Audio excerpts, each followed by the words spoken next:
Are के मिश्रा जी, मसला क्या है? ये जो कानून की आड़ ली जा रही है और एक अदालत को सामने खड़ा करने की जो डिजाइन है कि अदालत वर्सेस एडमिनिस्ट्रेशन हो जाए, गवर्नमेंट हो जाए,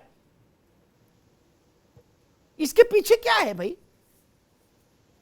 अमिताभ जी, यहां पर एक चीज तो समझनी पड़ेगी जी, जो कि जिस तरह से विपक्षी दल अपनी सहूलियत के अनुसार हर एक चीज को तोड़ने मरोड़ने, माहौल बनाने की जो कोशिश की जा रही है, हम लोगों ने देखा है जो कि पिछले शुक्रवार के दिन जिस तरह से उत्तर से लेकर के दक्षिण और पूरब से लेकर के पश्चिम जिस तरह से प्रदर्शन, ये प्रदर्शन नहीं कह सकते क्योंकि प्रदर्शन उसके लिए होता है जो कि जो एक प्रोटोकॉल के तहत होता है, उसमें रूट तय होती है, उसमें सब कुछ होता है, सारा प्रोटोकॉल तय किया जाता है जो कैसे जाना नहीं जाना। ये डराने की जो एक प्रक्रिया निश्चित तौर पर ये भारत देश ने देखा है। इस चीज 100 आप ही नहीं है बल्कि मैं कह रहा हूं 135 करोड़ जनता ने इस चीज को देखा है। हम लोगों ने उत्तर प्रदेश के अंदर में जिस तरह से देखा है जो कि बच्चों को आगे करके दुकानों को लूटना, पाकिस्तानी झंडे लहराना, उसके बाद विपक्ष अपने सहूलियत के अनुसार, अब देखिए झारखंड के अंदर में देखेंगे कितनी शिथिलता है प्रशासनिक व्यवस्था की तरफ, पश्चिम बंगाल के अंदर में देखेंगे बड़ी प्रशासनिक शिथिलता है, महाराष्ट्र के अंदर में देखेंगे बड़ी प्रशासनिक शिथिलता है। लेकिन आज अगर 350 के आसपास अगर हम देखेंगे उत्तर प्रदेश के अंदर में जिस तरह से लोगों को गिरफ्तार किया गया है, जो दंगाई है उसको गिरफ्तार किया गया है, उस पर में कार्रवाई की प्रक्रिया की जा रही है, यहां पर आकर के उनको एक भी विपक्षी दल यहां पर झारखंड के ऊपर में एक शब्द नहीं बोला। जबकि हम लोगों ने देखा था वीडियो में जो कि झारखंड के पुलिस वाले किस तरह से अपने अफसर से जान की भीख मांग रहे थे, और वहां पर देखा जो कि किस तरह से मंदिरों के ऊपर में पथराव, जिस तरह से आगजनी की गई, बंगाल की हिंसा, महाराष्ट्र की हिंसा, लेकिन एक शब्द नहीं बोलेंगे हमारे जितने भी विपक्षी महाराज हैं, वो एक शब्द नहीं बोले। उनको सहूलियत मिलती है कहां? तो जहां पर योगी जी अपना जो है सो कानून व्यवस्था को बेहतर करने के लिए यहां पर अपनी कार्रवाई कर रहे हैं। इनको यहां पर लग रहा है जो कि योगी जी खुद न्यायाधीश बन रहे हैं। अरे काहे का न्यायाधीश भाई? अगर कानून व्यवस्था को बेहतर करने के लिए उनको एक कोई ना कोई अपने कानूनी प्रक्रिया के तहत अगर कोई कदम उठा रहे हैं, उसके ऊपर में किस तरह का सवाल? फिर आपके मंशा के ऊपर में क्यों ना प्रश्न चिन्ह लगाया जाए? मैं कह रहा हूं आप सिलेक्टिव पॉलिटिक्स नहीं करिए।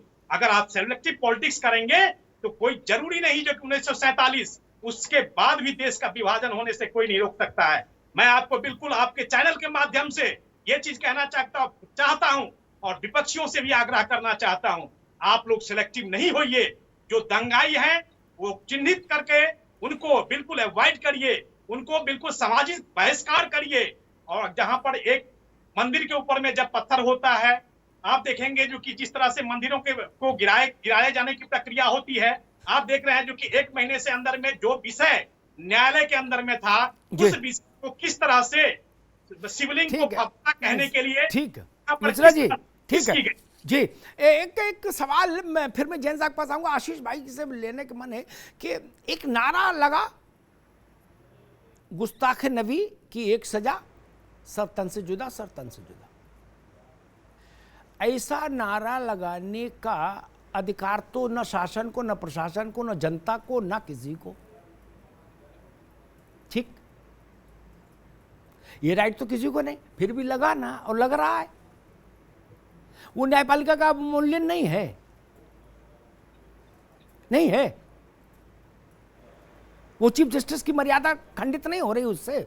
और फांसी देने का अधिकार तो केवल उन्हीं को है, और वो भी सर धड़ से जुदा नहीं करते ना, सर तो जुड़ा ही रहता है फांसी में भी।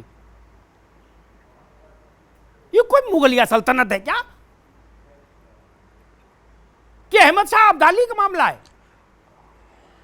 ऐसी मांग हो रही, जो लोग आज कह रहे हैं कि अदालत को ओवरटेक कर दिया योगी ने, आशीष भाई, वो लोग इस नारे पर क्यों नहीं कहते कि अदालत के सर पे लात रख के खड़े होने की कोशिश है? कैसे ये नारा लग रहा है? आशीष जी, ये तो फिर दो नपने नहीं चलेंगे ना, फिर तो कहना चाहिए ना। अमिताभ जी, जो भी बिल्कुल मैं पूर्णतः सहमत हूं, जो भी देश के कानून के खिलाफ कोई व्यक्ति, कोई संगठन किसी भी तरीके का कार्य कर रहा है उसके खिलाफ कार्रवाई होनी चाहिए। हम लोग उस कार्रवाई के पक्ष में हैं। हम ये कभी भी नहीं कह रहे हैं कि जो लोग आगजनी कर रहे हैं, जो सार्वजनिक संपत्ति को जो है खराब कर रहे हैं, तोड़फोड़ कर रहे हैं, उनके खिलाफ कार्रवाई ना हो। हम बिल्कुल कह रहे हैं कि उनके खिलाफ आप कार्रवाई कीजिए, बिल्कुल कीजिए। हमारा केवल एक मत था कि जो ध्वस्तीकरण की कार्रवाई है उसमें जब आप ध्वस्त करने जाएं तो एक उस पक्ष को अपनी बात कहने का अवसर जरूर दें, बस इतना कहना था। लेकिन और इससे ज्यादा हम कुछ नहीं जैन साहब के पास जाऊं उससे पहले आशीष भाई की संतुष्टि के लिए एक बात कहूं। उनकी पार्टी क्या स्टैंड ले रही है वो छोड़िए, लेकिन आपकी संतुष्टि के लिए बताता हूं। 1 महीने पहले जावेद पंप को नोटिस दिया गया था, पैदल भी जाता तो हाई कोर्ट 6 दफे हुआ था। ताश खेल रहा था क्या? ये ड्रामा करना है सबको। ऐसी पिक्चर दुनिया भर में बना दी, बड़े बड़े लोगों ने ऐसे ऐसे ट्वीट कर दिए कि लगे कि उत्तर प्रदेश में कानून ध्वस्त हो गया। मकान नहीं, कानून ध्वस्त हो गया। बुलडोजर चला अवैध निर्माण पे, और पिक्चर राजनेताओं ने ऐसी बना दी कि लगे कि जैसे कानून की इमारत पर उत्तर प्रदेश की पुलिस ने बुलडोजर चला दिया या इलाहाबाद के प्राधिकरण ने चला दिया। ये रास्ता ठीक नहीं। जैन साहब, राजनेताओं के साथ बड़ी दिक्कत हमने ये देखी, उनके कारवा पर कोई छोटा सा पत्थर फेंक दे तो वो चाहते हैं जमींदोज कर दो सबको, मार मार के बिछा दो, इनकी 7 पुश्तें भुगत जाएं, इतनी धाराएं लगा दो, इनके घर में गांव में दबिश दो तो चूल्हा तोड़ दो। लेकिन यहां जब मसला आता है तो कहते नहीं नहीं जाती है, ये सख्ती क्यों हो रही है? जैन साहब, देखिए साहब, मेरा तो इसमें स्पष्ट मानना है जी। मैं 37 साल सर्विस करी यूपी में, यहीं का पैदाइश हूँ, यहीं पढ़ा हूँ जी। ये तो देखिए पॉलिटिकल पार्टीज का काम है, अपोजिशन पार्टीज का काम है रूलिंग पार्टी को अटैक करना, रूलिंग पार्टी के जो कार्रवाइयां हैं उनमें खामियां ढूंढना। ये हमारा काम है कि हमें लॉ एंड ऑर्डर मेंटेन करना है जी। एक मैंडेट दिया गया है डीजीपी को और सारे पुलिस अधिकारियों को, डिस्ट्रिक्ट एडमिनिस्ट्रेशन को, कि लॉ एंड ऑर्डर मेंटेन करिए। अगर हमने लॉ एंड ऑर्डर को सख्ती से मेंटेन नहीं किया, हमने मतलब जो भी आज की तारीख में पुलिस अधिकारी तैनात हैं, प्रशासनिक अधिकारी तैनात हैं, इस समय क्या एक एडवांटेज है योगी जी के रहने पे कि डेवलपमेंट अथॉरिटीज और जो नगर निगम हैं वो भी सक्रिय हैं और वो भी अपनी भूमिका को अदा कर रही हैं, क्योंकि उन्हें मालूम है कि माफियाज की अगर कोई अवैध संपत्तियां हैं तो उसको चिन्हित करने का काम डेवलपमेंट अथॉरिटी करेगी, नगर निगम करेगी। जो अवैध कब्जे हैं वो बताएंगे, क्योंकि दे आर द अथॉरिटीज। वो अब इस शासन में ये एक एडवांटेज मिल रहा है पुलिस को कि वो बता रहे हैं कि हाँ साहब ये हमारी संपत्ति पे अवैध कब्जा है और इसमें कोई राजनीतिक हस्तक्षेप नहीं हो रहा है। ये बहुत बड़ा क्रेडिट मैं योगी जी को दूंगा कि चाहे रूलिंग पार्टी का कोई नेता हो, चाहे कोई हो अपोजिशन वाला हो, किसी की कोई सुनवाई नहीं है गलत कामों में। और उन्होंने साफ कह दिया है कि अगर इलीगल कंस्ट्रक्शन है, इलीगल कब्जा है, लोगों ने एकड़ों जमीनों पे कब्जा कर रखा था, उसको जो है पुलिस की मदद लेके हटा रहे हैं। मैं इसके पक्ष में हूं। इससे आगे होने वाले जो अवैध अतिक्रमण है उन पर भी रोक लगेगी।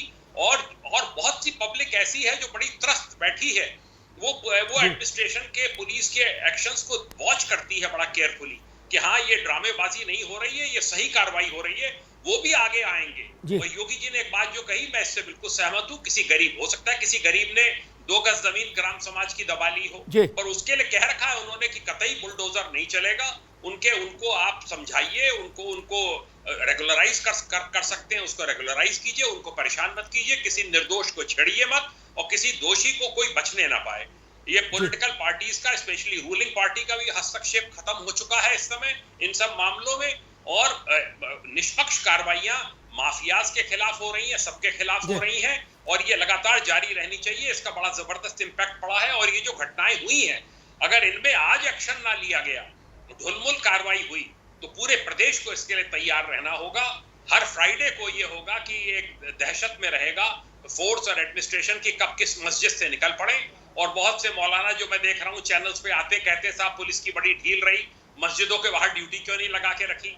तो ये तो बड़ी अजीब सी बात है कि हर मस्जिद के बाहर ड्यूटी लगेगी पूरे प्रदेश में, तो सारा फोर्स इसी में लग जाएगा। अगर 10 आदमी लगा देंगे आप एक मस्जिद के बाहर, वो तो 10 आदमी 2 मिनट में ओवर पावर हो जाएंगे। तो ये कोई बात नहीं है। मैं समझता हूं कि बड़ा सख्त कार्रवाई होनी चाहिए। गैंगस्टर्स एक्ट, एनएसए, जो भी सेक्शन, जो भी धाराएं हमको हैं, शासन की जो भी शक्तियां हैं, हर शक्ति का हमको सदुपयोग करते हुए ऐसे बलवाइयों को कुचल देना चाहिए। जी बिल्कुल ठीक बात है। और हर शुक्रवार को हर मस्जिद पर पुलिस का पहरा, ये क्यों? ऐसा काम ही क्यों करोगे पुलिस का पहरा लगाना पड़े? मस्जिद इबादत के लिए है, वहां जाइए, अल्लाह का नाम लीजिए। उसको सामान्य भाषा में कहूं, हिंदुस्तान की भाषा में तो भजन करिए भगवान का, यही ना है अल्लाह की इबादत। पुलिस के गवाह क्या जरूरत है? जे पांडे साहब, एक बेसिक सवाल है जिसको विपक्ष ने बड़ा उलझा के एक तस्वीर पेंट कर दी। वो बेसिक सवाल ये, मेरी समझ ये कहती है, किसी भी तरह के ध्वस्तीकरण या शिफ्टिंग, कि भाई मान लीजिए कोई ठेल लगा रहा है यहां, बोले ना यहां नहीं लगाओ, हटाओ वहां लगाओ, क्या ये जो दोनों तरह की चीजें हैं, ये प्रशासन का सोल राइट है तब तक जब तक कि एग्रीव्ड पार्टी कोर्ट ना जाए और कोर्ट उसके पक्ष में कोई डायरेक्टिव ना दे दे। या ऐसा मतलब है कि प्रशासन किसी की ठेली भी दूसरी जगह शिफ्ट कराए तो पहले हाई कोर्ट जाए, फिर हाई कोर्ट के मुख्य न्यायाधीश से उसका आदेश पत्र लेके आए।